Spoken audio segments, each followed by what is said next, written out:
November 1916. After 140 days on the Somme, the storm of gunfire slackened.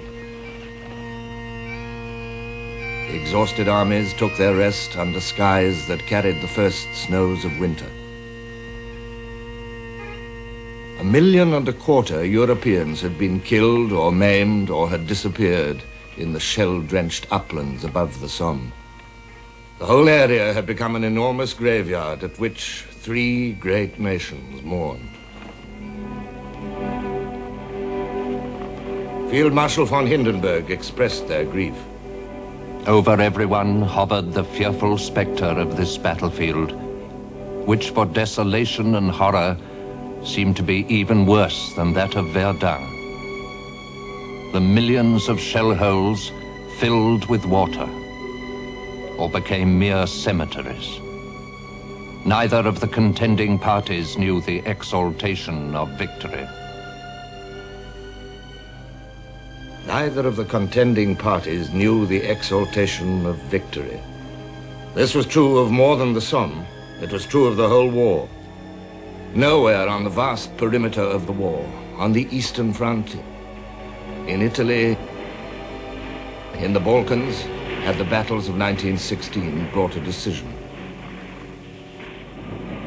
As the wounded came home and the third winter of war closed in, a chill gripped the hearts of all the belligerents.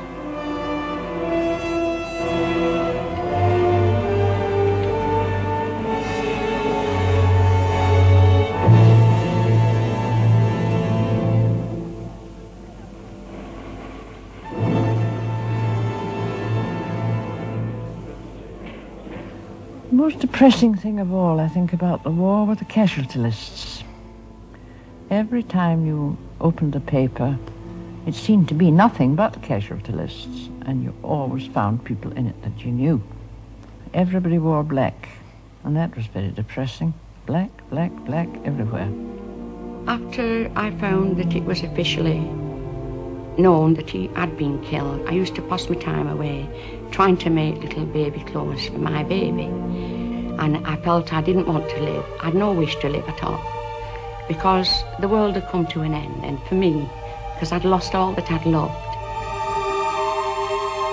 For over 2 years, victory had beckoned the obsessed nations. 2 years of immense effort and endurance. And still, victory lay far off. Men began to wonder, how long could it go on?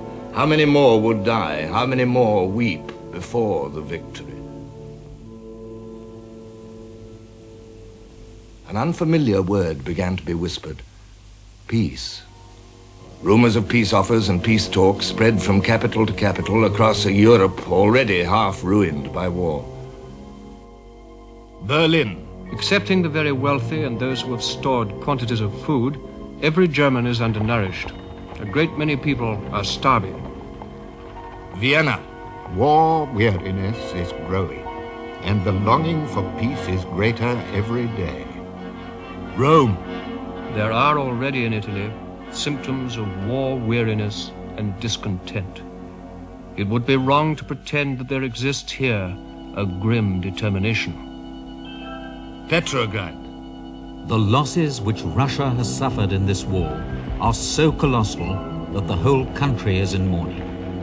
The impression seems to be gaining ground that it is useless going on. Paris. Full realization of the horrors of war is kept alive by the thousands of women in mourning, the number of buildings converted into hospitals, the continual appearance of crippled soldiers, and the marching of troops bound for battle lines. In October, Mr. Asquith, the British Prime Minister, asked his cabinet colleagues to consider what acceptable peace terms might be demanded from Germany. In answer to Asquith's inquiry, Lord Lansdowne asked a different and searching question. No one for a moment believes we are going to lose the war. But what is our chance of winning it? Many of us must of late have asked ourselves how this war is ever to be brought to an end. To many of us it seems as if the prospect of a knockout was, to say the least, remote. Our own casualties already amount to over 1,100,000. We have had 15,000 officers killed, not including those that are missing. We are slowly but surely killing off the best of the male population of these islands. In the matter of manpower, we are nearing the end of our tether. The last report of the Manpower Distribution Board seems to sound a grave note of warning. The unexhausted supply of men is now very restricted, and the numbers available can only be added to by a still further depletion of industry. The Army recruiting staff used every appeal and argument in its armory to persuade enough men to join the colours, but in vain. By the end of 1915, the great surge of volunteers was drying up. In January 1916, to meet the Army's demands for fresh men, the government reluctantly introduced conscription for single men between 18 and 41. Only a noisy minority protested against the Military Service Act, instead of the mass resistance throughout the country, feared by some members of the government. In May, conscription was extended to married men as well. The results were disappointing. There were 3,400,000 Britons of military age, but no fewer than 2,600,000 of them were in reserved occupations.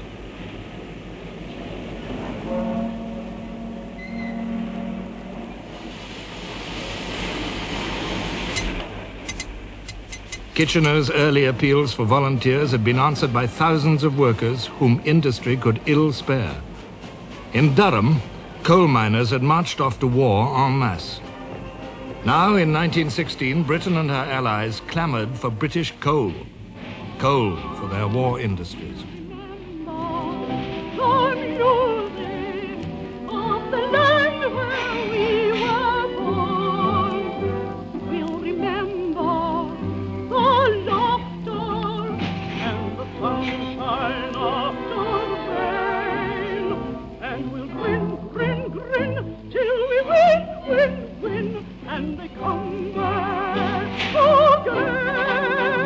The President of the Board of Trade paints the picture in gloomy colors and anticipates a complete breakdown in shipping.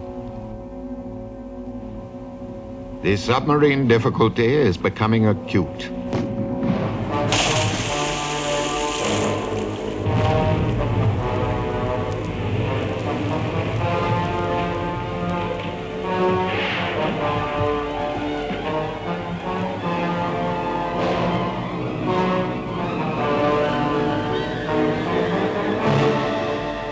In September 1916, just over 100,000 tons of British shipping was sunk.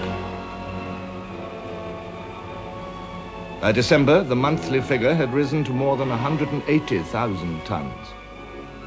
In the whole year, nearly 1.5 million tons of shipping had been lost, and only a third of this figure had been built to replace it. Our shipbuilding is not keeping pace with losses, and although the number of our vessels is down, the demands upon our tonnage are not diminished.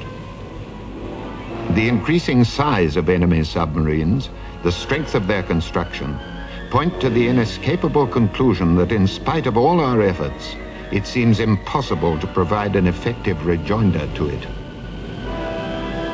While British shipping declined, the number of German U-boats doubled. In 1916, 95 had been built, and only 25 had been sunk. The size of our home fleets is still insufficient. We have nearly reached the limit of immediate production in the matter of capital ships. We have not got nearly enough destroyers for escort and anti-submarine work. With the submarine apparently invincible, the importance of producing food from British farms increased. Yet, Lord Lansdowne pointed out, the President of the Board of Agriculture reports that there is a world's deficit in breadstuffs, that the price of bread is likely to go higher, that there has been a general failure of the potato crop, that there is considerable difficulty in regard to the supply of feeding stuffs, that the difficulties of cultivation steadily increase, that land is likely to go derelict, the yield to decline, and the number of livestock to diminish greatly. That the supply of fish is expected to be 64% below the normal.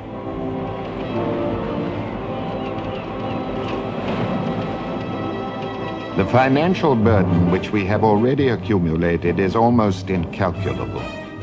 We are adding to it at the rate of over £5 million per day. Generations will have to come and go before the country recovers from the financial ruin and the destruction of the means of production which are taking place.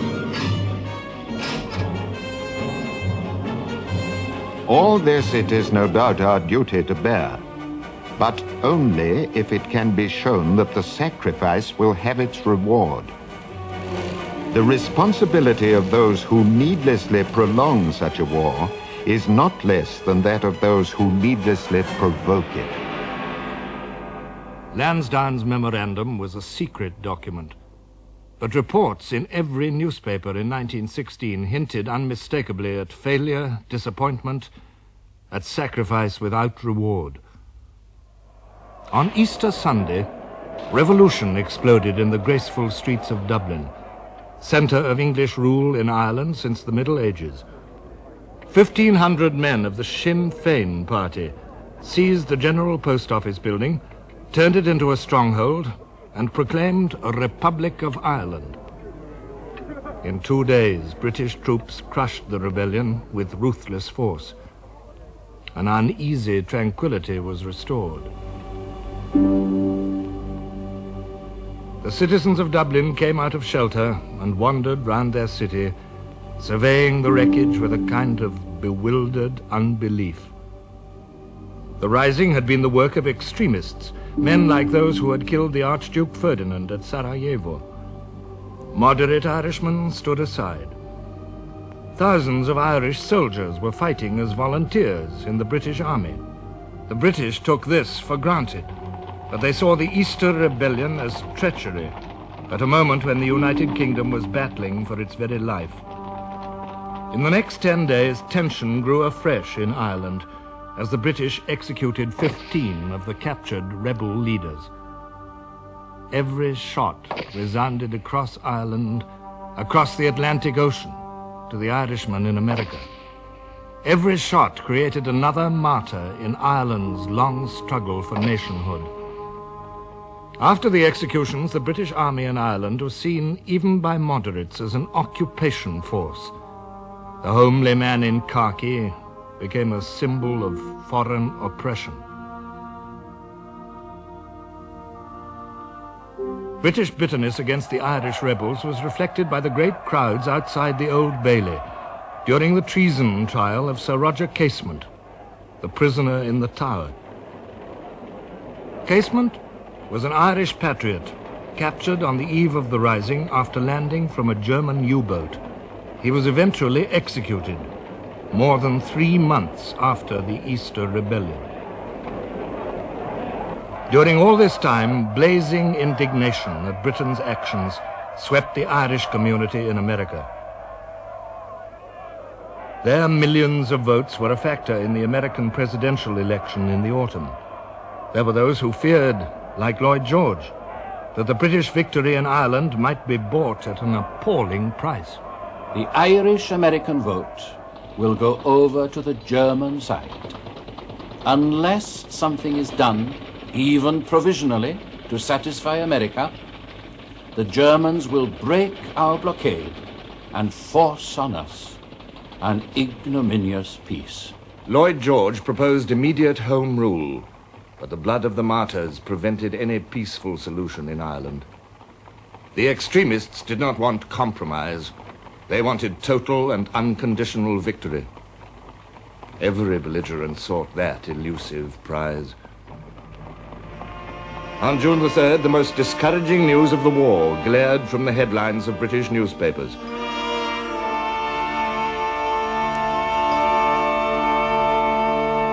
The British Grand Fleet had at last encountered the German High Seas Fleet off Jutland, and apparently had had the worst of the battle.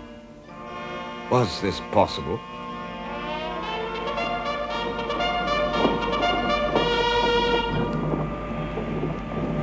They fired the first shot, and it went just over the Princess Royal, about 50 yards. I said to the director gunner, I says, "Course, that was a good shot, wasn't it?" I says. He says, "Yeah, it was." So they evidently had got a good range. The battle cruiser Indefatigable was the first to blow up because of a flash down into the magazine from a German shell. It was a terrific explosion.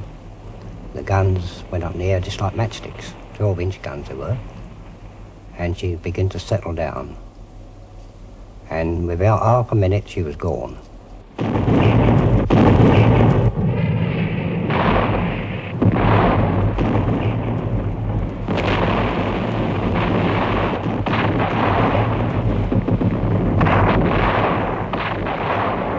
20 minutes later, the Queen Mary followed, and another ship's company paid with their lives for the inferiority of British design and material. Yet a third British battle cruiser was similarly destroyed when the main fleets came into action. When I saw the Invincible after the explosion, she was just, to me, one flaming letter V. She went down, broken clean asunder in the midships, and she was exactly like that, just a letter V. Well, of course, after that, there was other ships had already gone, many crippled. And when we steamed through the patch, the main patch, there was the men on rafts, bits of wood, bravely cheering, waving. And there was a smell of cordite, smell of gas from shells, and also burnt bodies. The Germans were first to issue a communique, which was quoted in newspapers throughout the world. Our High Seas Fleet encountered on May the 31st the main part of the English fighting fleet, which was considerably superior to our own forces. During the afternoon, a series of engagements developed between the Skagerrak and the Horn Reef, which was successful for us and which continued during the whole of the night.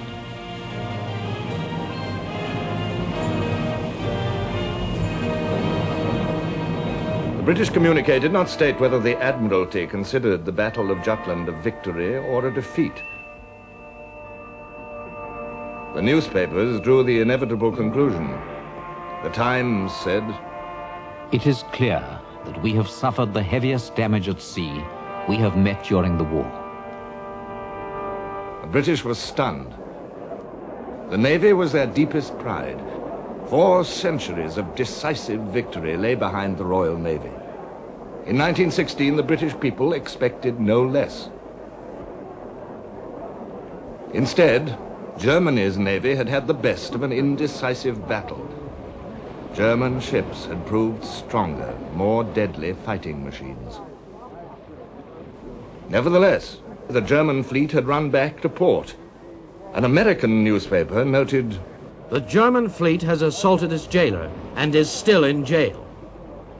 Hard on the heels of Jutland came more news of tragic loss at sea.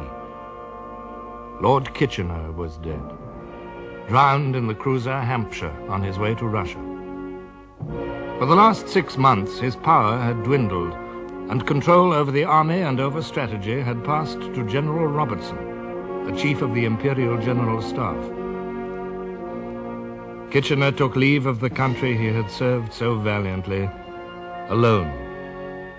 Lloyd George was to have been Kitchener's fellow passenger to Russia in the Hampshire, but the aftermath of the Irish Rebellion had taken him to Dublin instead. Kitchener's memorial service was attended by vast crowds, stunned at the news of his death. To them, he had still been a man with the power of magic, a titanic figure who had led and protected them amid the furies of this struggle. Kitchener of Khartoum. Now he was gone. The Irish Rebellion, Jutland, Kitchener, and the Somme. A year that had begun so bright with hope was growing old in loss and sadness. It is the third Christmas of the war, and the gloomiest. To wish each other Merry Christmas is almost a mockery. Of such is the prevailing gloom. Our troubles appear to obtrude themselves upon us more acutely today than at any other time. We recall our fondest hope and belief last year that this Christmas we should eat our dinner in peace.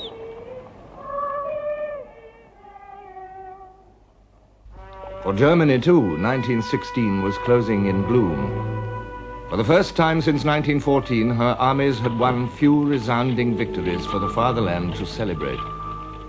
Germany had suffered nearly 1.5 million casualties in 1 year, fighting against growing odds in the West, in the Balkans, and in the East.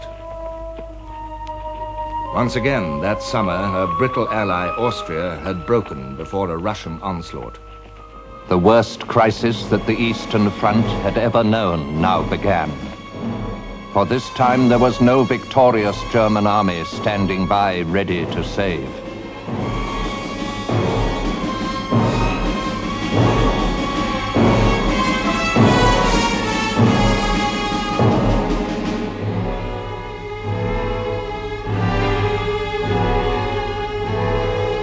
On August the 27th, Romania declared war and opened yet another hostile front against the Central Powers.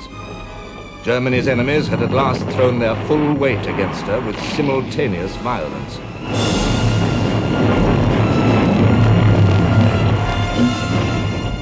The autumn of 1916 witnessed the most gigantic struggle in the history of the world.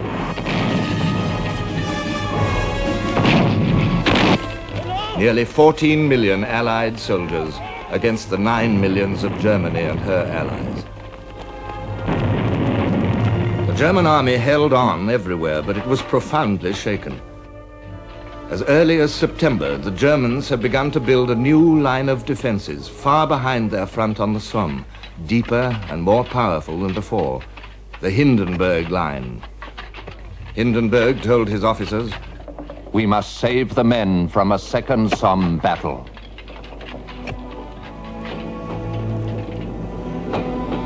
In Germany herself, people faced the winter's bitter cold without fuel to warm the home and with little expectation to warm their hearts. The British blockade was doing its deadly work. Workers in the factories and children in the schools lived on turnips, black bread, and substitute foods. Hindenburg wrote, There was no doubt that people at home had been bitterly disappointed by the military events of the last few months. I regarded the country's morale as serious, though it had not collapsed.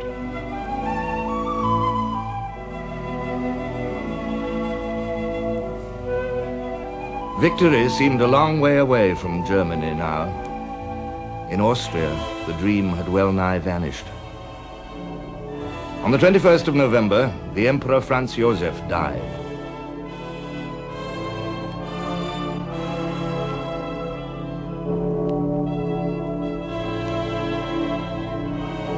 And Habsburg pomp and pride seemed to be buried with him. Now his whole empire lay slowly dying, victim of the monstrous violence it had done so much to provoke.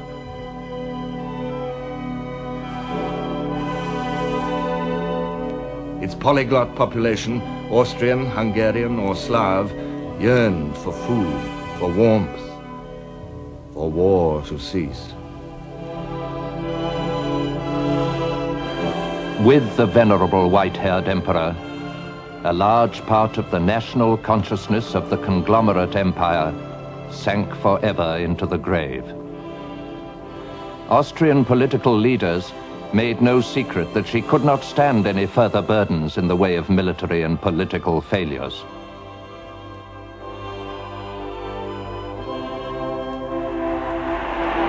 The new Emperor Karl saw no salvation for his empire or for the House of Habsburg in a continuation of the long-drawn agony of the war.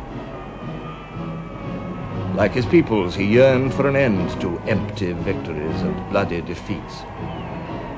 In Ludendorff's words, he wanted peace.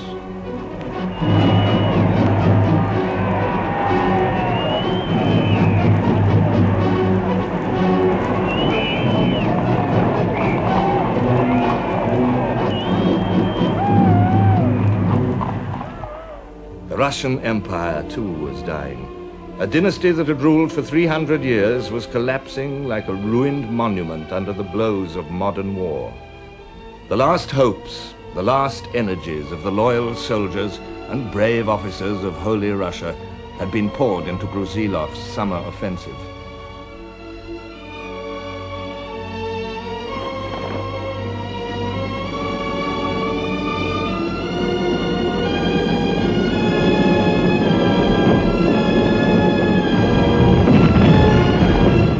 Great advances, great booty, huge casualties. And at the end, another hollow victory. Since 1914, Russia had lost over 4.5 million men, killed or wounded, and another 2 million as prisoners. Misery and discontent stalked the endless vistas of the Russian homeland.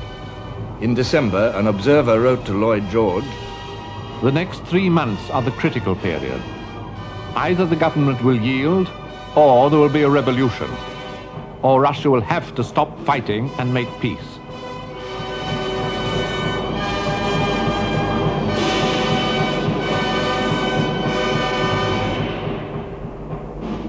In France, the dying year brought the same bleak tally. 1 in every 6 of the French adult population had passed into the armed forces. 1 in every 25 of the entire French race was now dead or wounded or missing. Verdun had been the only French victory of 1916, and this victory had taken 10 months to produce, at a cost which everyone understood to be immense. A French soldier wrote, "What kind of nation will they make of us tomorrow? These exhausted creatures, emptied of blood, emptied of thought, crushed by superhuman fatigue." After 2 years of war, France was calling up boys of 17, and still the invader squatted immovably on her soil. How long could she fight on? The war can last a year longer if our forces melt away at the same rate as in the preceding months. France may emerge victorious from the struggle, but she will be exhausted and condemned to become a nation of second rank. Neither of the contending parties knew the exaltation of victory. To all of Europe, the price of elusive victory was proving higher and higher. Small wonder that men's minds turned to fresh concepts. In Germany, the Imperial Chancellor Bethmann Hollweg saw peace negotiations as the only way out of the European catastrophe. After 2 years of war, without any real prospect of an end, I felt that this step was politically necessary. On the 6th of December, the Germans captured Bucharest, capital of Romania, and this solitary victory gave Bethmann Hollweg the springboard he needed. As the German troops marched in, he sent a note to the American government. Prompted by the desire to avoid further bloodshed and to make an end of the atrocities of war, Germany, Austria, Bulgaria, and Turkey have proposed to enter forthwith into peace negotiations. If, in spite of this offer of peace and reconciliation, the struggle should go on, Germany and her allies are resolved to continue it until a victorious end, but they solemnly decline every responsibility for this before humanity and history.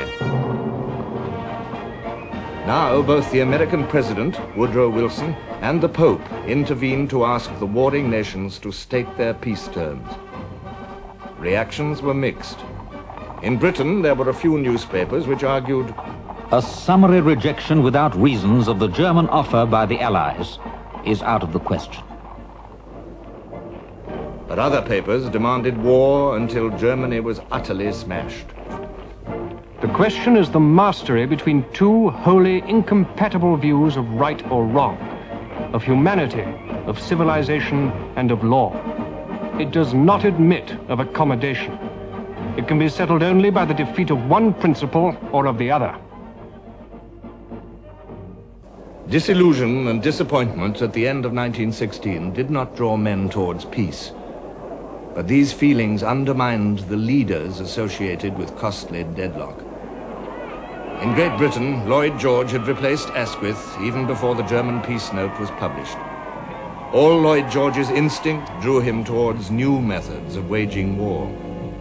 I thought, rightly or wrongly, that there was hesitation, vacillation, and delay, and that we were not waging this war with the determination, promptitude, and relentlessness with which it must be waged. It is a national war. Everyone must contribute, and it is on that basis alone we shall be able to achieve a great triumph. So Lloyd George became Britain's leader. In Germany, with his peace moves a failure, it was Bethmann Hollweg's turn to go. From now on, the army leaders, Hindenburg and Ludendorff, would lead Germany from behind a figurehead chancellor.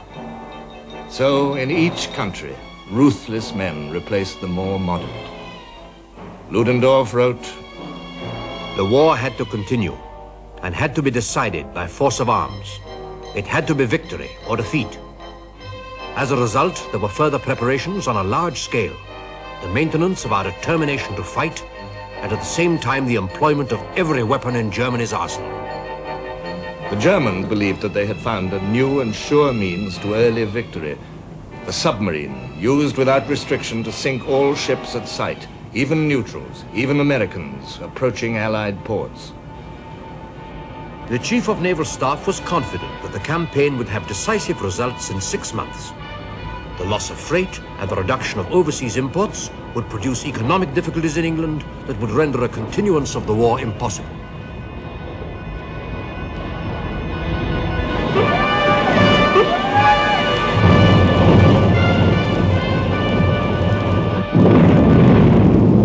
Lloyd George recognized the force of this threat.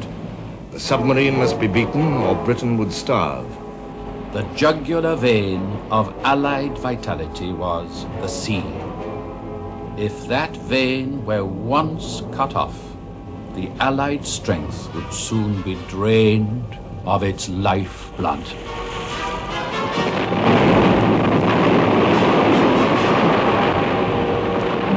Lloyd George pressed the convoy system on a reluctant Admiralty, which believed it couldn't work. The larger target offered by a convoy was no more vulnerable than each single ship would have been. A submarine was unable to count on firing more than a single shot, as it was at once attacked by the escorts and the guns of the convoyed vessels.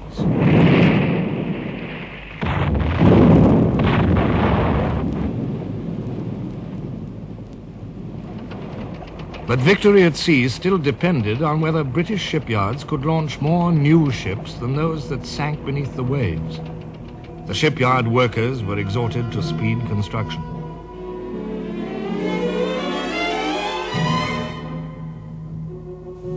Lloyd George's new shipping controller began revolutionary new programs, building standardized tramp steamers, even prefabricated ships which never saw a shipyard.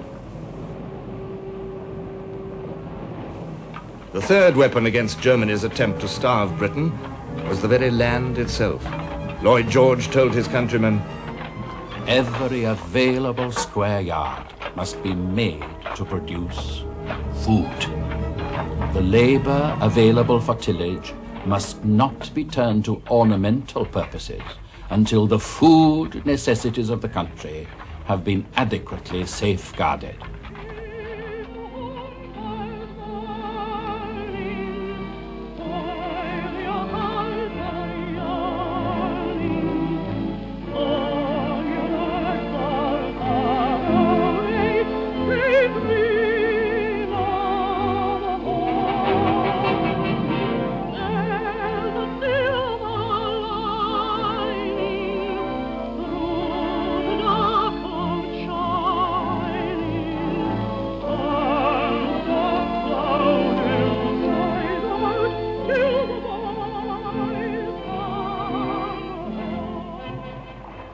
Even the lakes in the royal parks became freshwater fisheries in the drive for food.